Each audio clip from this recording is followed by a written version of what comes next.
Всем доброй ночи. Итак, друзья мои, вот уже несколько дней пытаюсь выставить этот ритуал, никак не получается.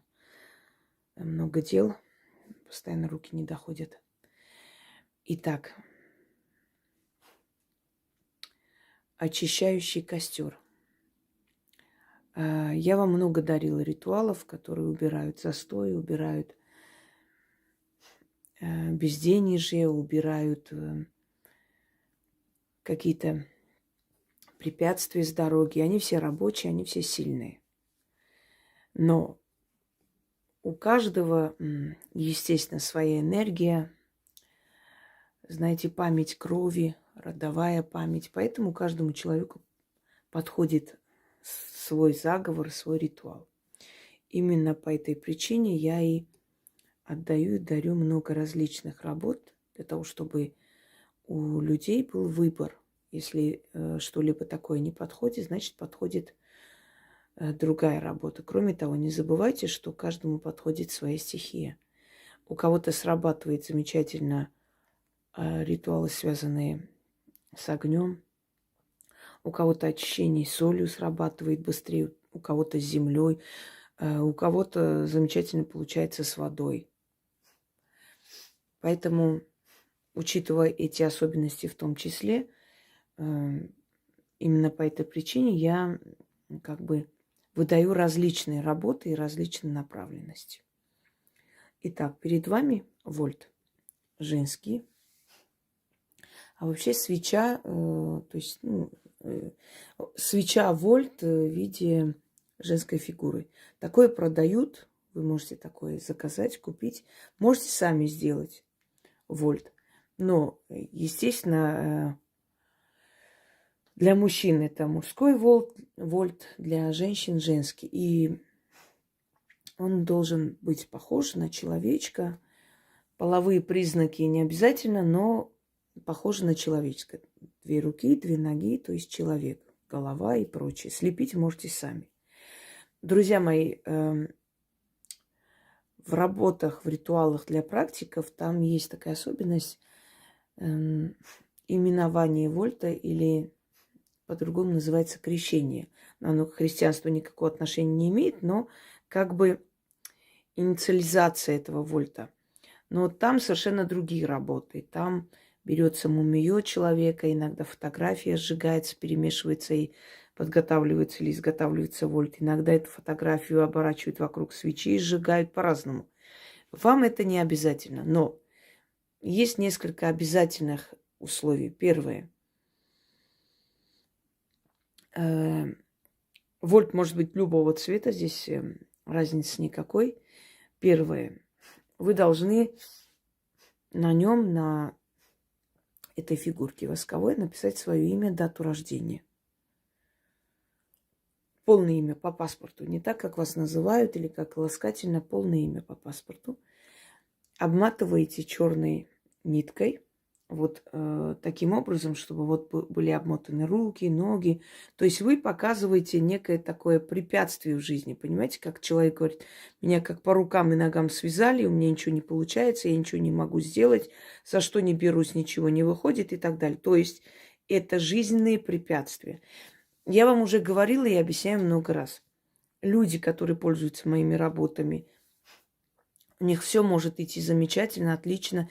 И как только они отличились тем, что у них удачная полоса началась, а люди наблюдательные, прекрасно видят, замечают перемены в вашей жизни, может начаться зависть. У вас может кто-то побывать в гостях, после этого вы можете почувствовать, что у вас как будто бы удачу украли. И такое может быть составляющей. То есть все шло нормально, все хорошо, застой. Зависть, сглазили. Вы сами себя сглазили, лишнего начали говорить, а удача любит тишину, поменьше говорить и болтать. Ой, так хорошо, все у меня получилось. Прекрасно, замечательно. Нет, когда вы делитесь результатом, это совершенно иное. Потому что вас не знают, как вас зовут, даже узнают, вас не видят воочию. Слушают ваш рассказ. Это вдохновляет человека. А когда ты показываешь там бриллиантовое кольцо кому-нибудь из своих подруг, как там, заядлых подруг. И говоришь, вот мой муж подарил на день рождения или там на 20-летие совместной жизни и все прочее. У них глаза сверкают, кривая улыбка. Мог бы и получше подарить, а сами думают, а мне даже такое не дарили. И после этого раз и у вас все остановилось. Это совершенно иное. Это все означает, что чужая, черная, негативная энергия просто пришла в вашу жизнь и приостановила все. Это имеет место быть. Так вот, в таких случаях, вместо того, чтобы переживать, плакать, сидеть там, биться об стены, что у меня все было хорошо, и что теперь делать, берете и делаете подобные работы, которые вам даны. О черной зависти есть ритуал, есть сжечь застой, да. Что еще у нас? Убрать нищету, изгнать горемыку и так далее. Очищайтесь обязательно от этого. И после только проводите ритуалы на удачу и прочее. Потому что пока вы не изгоните энергию, эту черную энергию, да, привлекать что-либо, но не то, что бесполезно, сработает очень слабо. Итак, соль, которая всегда символизирует очищающую материю, потому что соль, он вбирает в себя всю вот эту вот черноту, черную энергию, поэтому солью очищались испокон веков. И соль стоила очень дорого, поэтому, знаете, соль была сродни серебру. И поскольку вот это такой дорогой продукт, когда-то, некогда, из-за соли иногда бунт поднимали. Вот такой вот дорогой продукт, он редко находился, то есть тяжело добывался и был очень дорогой. И считалось, что если жертвуешь духом такую дорогую, ну не вещь, а дорогой материал, дорогой продукт, ингредиент, значит, эта жертва будет принята. И тем более, что кристаллы соли обладают очищающей энергией, силой. Соль, вольт в виде человека можете слепить сами. Значит, нужно обмотать черной шерстяной ниткой, обязательно из шерсти, не другой. В других ритуалах подходят другие. Здесь именно шерсть. Далее. 6 черных восковых свечей. Прошу не спрашивать у меня, где найти, а что делать, а можно ли фломастером красить. Нет. Воск должен быть черный, у него особая энергия. И работать сильнее. Я здесь сделала по стилю своей прабабушки. Она ставила свечи в зерно или в пшено, или в ячмень, одним словом. Считалось, во-первых, они лучше держатся, и считалось, что вся темная черная энергетика поглощается ячменью, а потом она это все, естественно, выкидывала. И знаете, что самое интересное? Обычно ячмень, когда кидаешь, или пшеницу, прорастает. Везде прорастает. А вот после этих чисток и прочее из-под свечей не растет. Такое ощущение, что из них вытягивалась жизненная сила, энергия жизни. Это все серьезно, это все реальность, это все есть, это все испокон веков было, это все работает. И поэтому ко всему этому относитесь серьезно. И соблюдайте все эти меры предосторожности, которые вам сказаны, и все вот эти особенности ритуалов и, скажем так, все условия, если вы хотите, чтобы у вас получилось. Это так просто для освещения, чтобы лучше было видно все действия, которые я делаю. Итак, вот таким образом, значит, зажигаем 6 свечей, потом зажигаем сам вольт. И он должен полностью растаять, вместе с этими всем должен сгореть. И, значит, все это уйдет, естественно, в соль. И после того, как мы 6 раз прочитали, мы ждем, пока этот вольт догорит. Потом это все вместе с 6 огарками свечей Все это кидаем. Ну, свечи можно потушить, когда вот прям догорит до этого предела. Естественно, можно потушить. Главное, чтобы основная часть сгорела. Это пшено вы поставите или 6 подсвечников, не имеет значения. Значит, вытаскивайте только свечи вместе с этой солью и с растаявшимся вольтом. Это все нужно перевернуть, черную материю. Вы можете использовать старые свои алтарные ткани. Вы же для чисток берете черный цвет, да, черные ткани. Вот, сохраните их, не кидайте, не выкидывайте.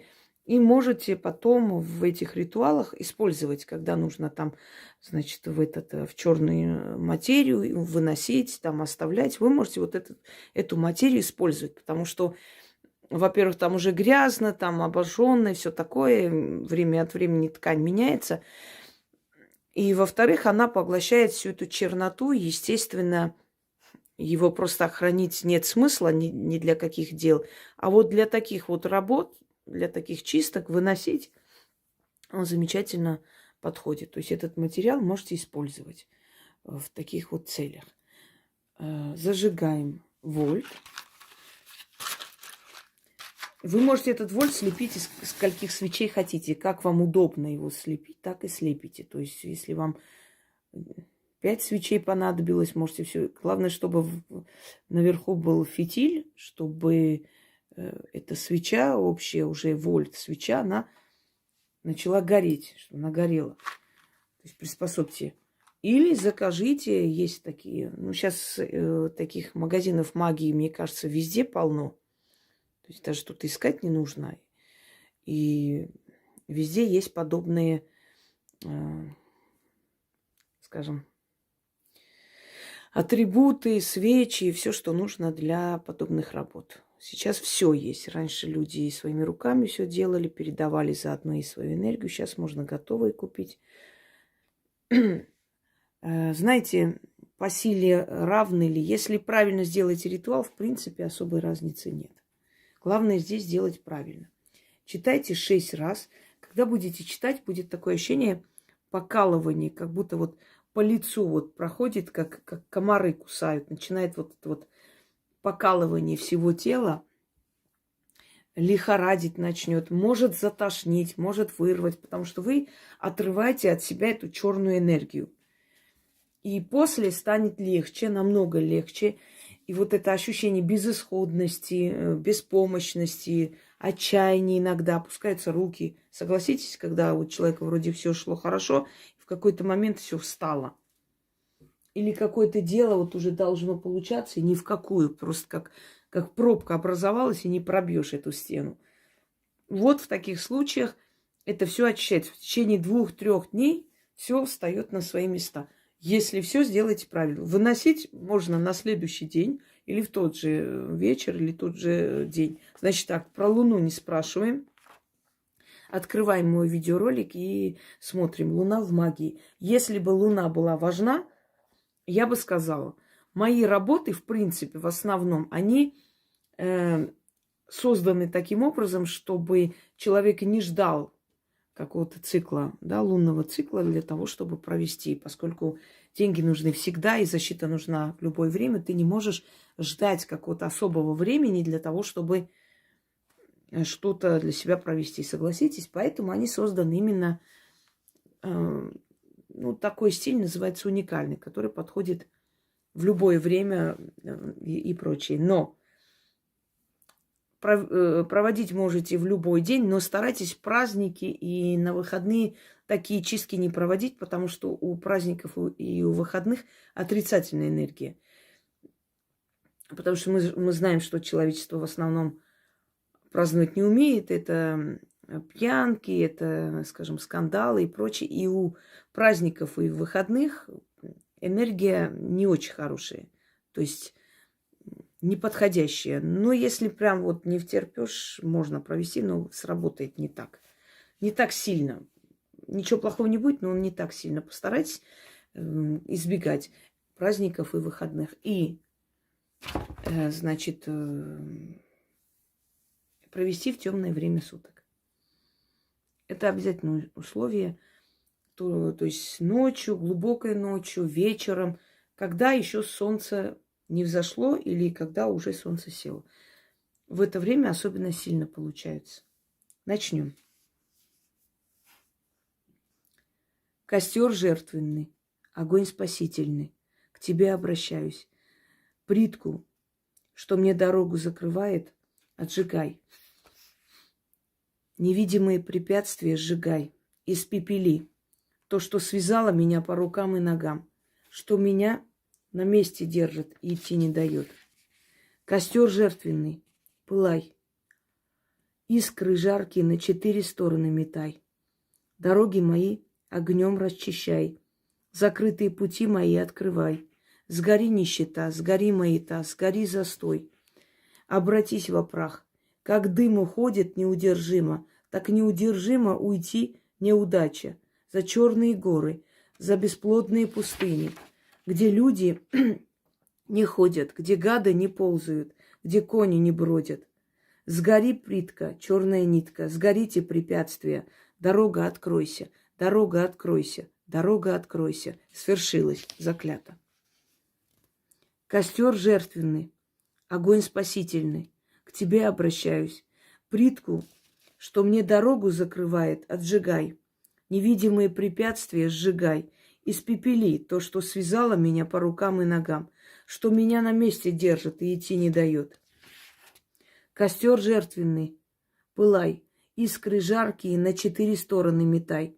Дороги мои огнем расчищай, закрытые пути мои открывай. Сгори нищета, сгори маята, сгори застой, обратись во прах. Как дым уходит неудержимо, так неудержимо уйди неудача.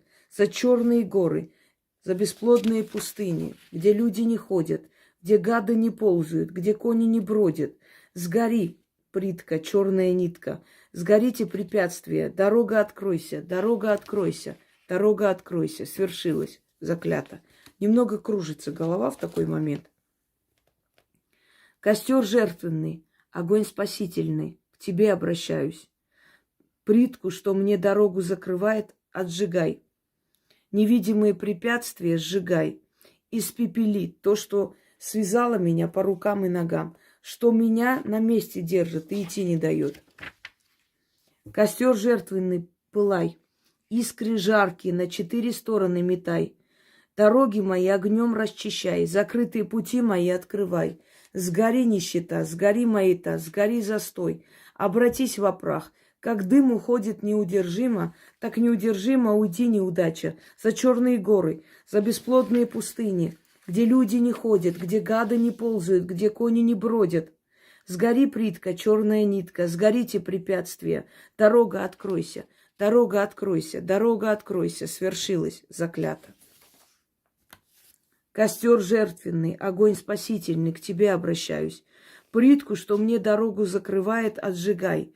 Невидимые препятствия сжигай. Испепели то, что связало меня по рукам и ногам, что меня на месте держит и идти не дает. Костер жертвенный, пылай. Искры жаркие на 4 стороны метай. Дороги мои огнем расчищай, закрытые пути мои открывай. Сгори нищета, сгори маята, сгори застой, обратись во прах. Как дым уходит неудержимо, так неудержимо уйди неудача. За черные горы, за бесплодные пустыни, где люди не ходят, где гады не ползают, где кони не бродят. Сгори, плитка, черная нитка, сгорите препятствия, дорога откройся, дорога откройся, дорога откройся. Свершилось, заклято. Костер жертвенный, огонь спасительный. К тебе обращаюсь. Плитку, что мне дорогу закрывает, отжигай. Невидимые препятствия сжигай. Испепели то, что связало меня по рукам и ногам, что меня на месте держит и идти не дает. Костер жертвенный, пылай. Искры жаркие на 4 стороны метай. Дороги мои огнем расчищай. Закрытые пути мои открывай. Сгори нищета, сгори маята, сгори застой, обратись во прах. Как дым уходит неудержимо, так неудержимо уйди неудача. За черные горы, за бесплодные пустыни, где люди не ходят, где гады не ползают, где кони не бродят. Сгори, плитка, черная нитка, сгорите препятствия, дорога откройся, дорога откройся, дорога откройся. Свершилось, заклято. по-моему, 6 раз прочитала. Но учтите, если вы возьмете вот такую свечу, эта свеча будет гореть долго. Поэтому это тоже учитывайте. На всякий случай. Всем удачи, всех благ. И пользуйтесь, меняйте свою жизнь. Все в ваших руках. Просите, и силы вам помогут. Всем всего хорошего.